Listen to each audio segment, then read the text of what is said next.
So it's Tuesday of week 3. I haven't been able to get the camera in the gym again. It's been a little too busy. But I have hit a push on Sunday, pull on Monday. Today's Tuesday. I hit a push again this morning. But I did figure that I'd show my diet and the way my macros are looking right now. So I'm going to pop up on the screen down here and just kind of talk about the way they look. So I track all my macros in MyFitnessPal. So that was today. Looks like just a little over 2,000 calories, and the goal is 2,000. You can see my post-workout shake there: protein, salt, collagen, teaspoon of dextrose, teaspoon of fructose, and then also basically what I eat on a daily basis, just generally meat, dairy, and eggs. So that's today's macros. 61% fat was looking pretty good. So 61% fat, 35% protein, less than 5% carbs is kind of ideal. That's what I'm looking to get.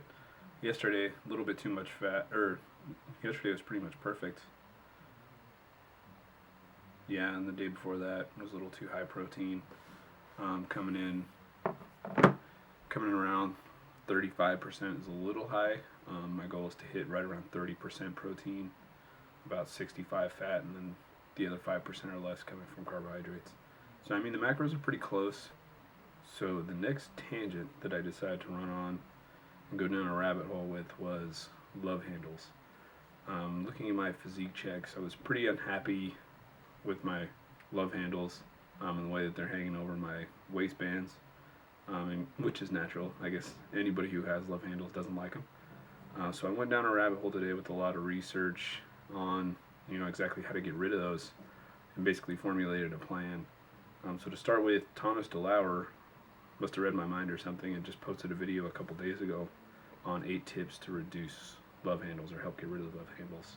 And so I'll post a link to his video in the description below, but in summary, just to go through his video, if you're not foam rolling, you probably should be, because it's good for you. But so that led me to doing a lot of research on ab exercises to decide how I was going to tailor my plan for trying to improve my abs and try to work on the area underneath that fat in the love handle, so once that fat starts to come down, the obliques and the overall abs look better. So I picked 8 exercises that I thought were among the top ab exercises that are out there, and then also ones that I could primarily do at home. So the plan is to basically do 2 ab exercises a day every other day. So I selected a total of 8, broke down into 4 separate ones. So I mean, on some weeks I'll do 4 of them, some I'll do 3, but basically just cycling through those to hit all the areas of my abs, and then obviously working a lot of rotational work because that's the oblique muscles are what are under your love handles in the front and on the side. I mean, there's a little bit of lower back muscle, but you don't really want to hit too much of that because then you'll end up looking kind of blocky once that fat starts to come off, especially depending how long your torso is. So the first is machine crunch and torso rotation machine, which I actually hit with my push workout on Sunday. The second set is a decline crunch with a weight like a plate or a medicine ball, and then an ab wheel rollout. The third is decline Russian twists with a medicine ball or a plate, either one, and then a plank. And then the fourth set is going to be Roman chair or hanging leg raises with a band wood chop. So those are the exercises I'm going to be cycling through to try to develop the abs that are underneath the fat right now. So once the fat goes away, the abs look better. So that's really the plan. But that's pretty much going to do it for today. I wanted to do an update and then just walk you through the rabbit hole that I went down and researched today just on love handles. But we're trying to improve the physique and make things better. So I know on Tuesday I talked about updating my ab routine to really focus on my obliques. So today I went to the gym, did a little bit of research while I was doing some warm-up cardio, just walking uphill on the treadmill, and discovered that a lot of people think that Russian twists are not good on your lumbar spine, put a little too much pressure. So did some searching for an alternate exercise to really focus on the rotational aspect of that, and came across the Pallof press, whatever. Anyways, you essentially set up a D handle on the cable, push it out this way, and just kind of hold it and peak the contraction within your obliques to stabilize, which that's the function of your abs, is to stabilize your spine. And what I did was kind of turned it into a rotational press, kind of. So I took the D handles, pushed them straight out, and then worked from here to here on about a 10 to 15, outside rotation to not place too much stress on my back or my spine, but really just retracted my shoulder blades and really focused on the contraction within the core and the twisting. And then incorporated some side planks with hip thrusts, and then long lever planks just to finish off the core for the day. So I did make a slight modification to a couple exercises from the ab exercises that I was talking about from Tuesday. So I'll go ahead and actually put them up on the screen for what I'm going to be doing for those ab workouts, to try to get those obliques looking better, and then hopefully drop the fat off so the love handles go away. It was a little unintentional, but it seems like week 3 turned into love handle week, and I'm okay with that, because it's a weak point, and you got to work on your weak points or they're not going to get any better. So my kids come tonight, so that'll be a little bit hectic for tomorrow morning, so I'll have to get up before they do and get my cardio in, and then also get the physique check in, and then the weigh-in on Friday to see what happened to my weight since last week. I weigh myself every day, actually, but I only record it on Fridays just to, get a good snapshot of how things averaged out over the week. So I've been coming in a couple pounds lighter than last Friday, so we'll see what it actually is when I wake up in the morning tomorrow. Another thing I wanted to talk about was a big mistake I've been making in tracking my macros. So I eat a lot of ground beef, grass-fed ground beef, but when I cook it, I crumble it, drain all the fat out, and then season it with taco seasoning. I found a taco seasoning on Amazon that doesn't have any carbs in it like the packets that you would buy at the store do. So I went out and got some of that so that I didn't have to worry about the carbs coming from just taco seasoning, because I can't eat just plain regular ground beef every day. But so the mistake I was making was draining the fat out and not taking that into consideration for my macros.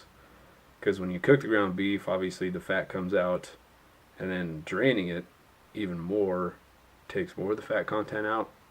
So I had to do some research and find out exactly what it looks like in your typical 4-ounce serving of 80/20. When you cook it, it cooks down to about a 3-ounce serving, and then changes the fat content from, obviously, if you were just to eat raw beef, which sounds disgusting. So today looked pretty good, but so you'll see here the 80/20 beef cooked crumble blotted. That's actually a food that I had to add myself based on my research. So this is what it looked like for as many as I ate. So it came out to 8 ounces cooked after I crumbled it, cooked it, and then took all the fat out. You can rinse it to take more fat out, but I wouldn't recommend that. Obviously, for a ketogenic lifestyle, you want more fat. And so here is just another look at it. So this is a look at it. So if I broke it down into a 3-ounce serving, because that's what it cooks down to after you cook it.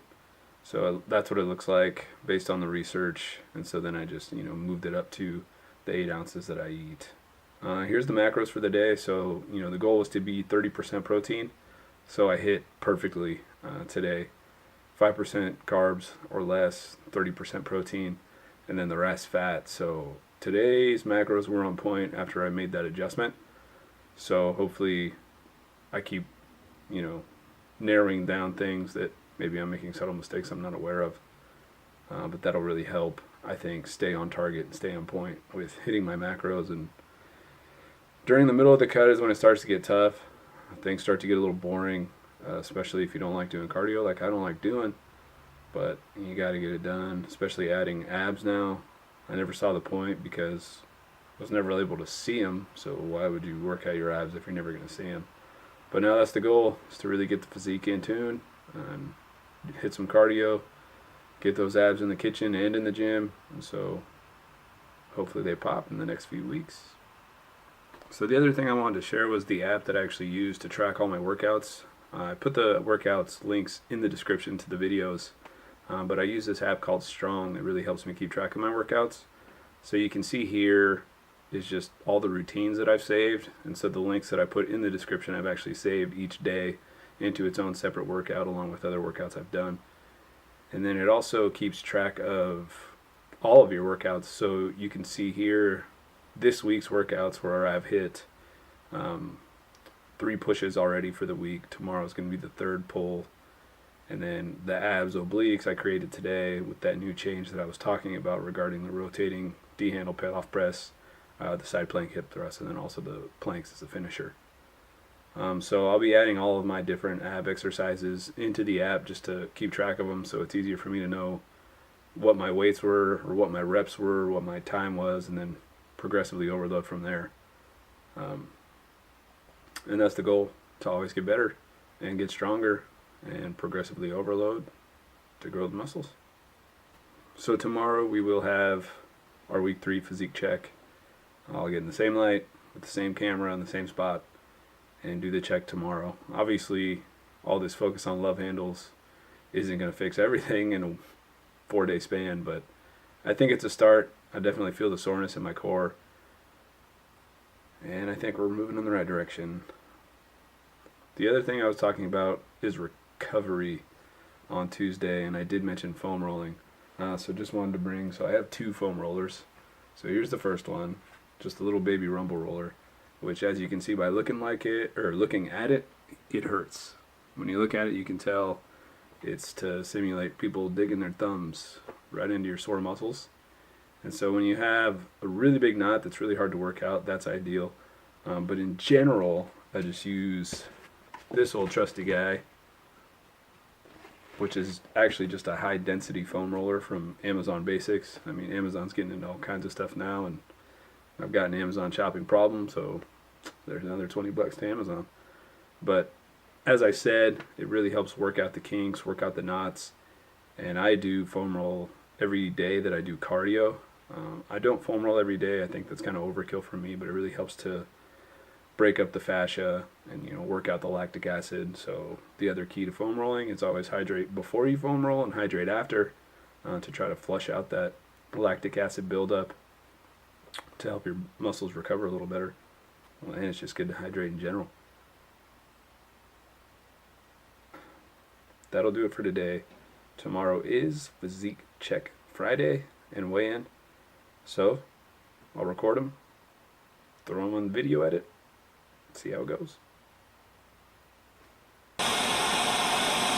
So today's Friday, and we did our physique check and also our weigh-in when we got up this morning, so I'll play that right now. So it looks like we're starting to lose some weight. We went down about 2.5 pounds, which is pretty solid for a week. I don't really want to lose too much more than that, because then if you're losing more than 2 pounds a week, for sure you're losing some muscle. So definitely trying to hold on to as much muscle as we can while trying to burn the fat off and obviously get those love handles down. So yeah, that'll do it for this week. Got to pack up, leave early Sunday morning for New York.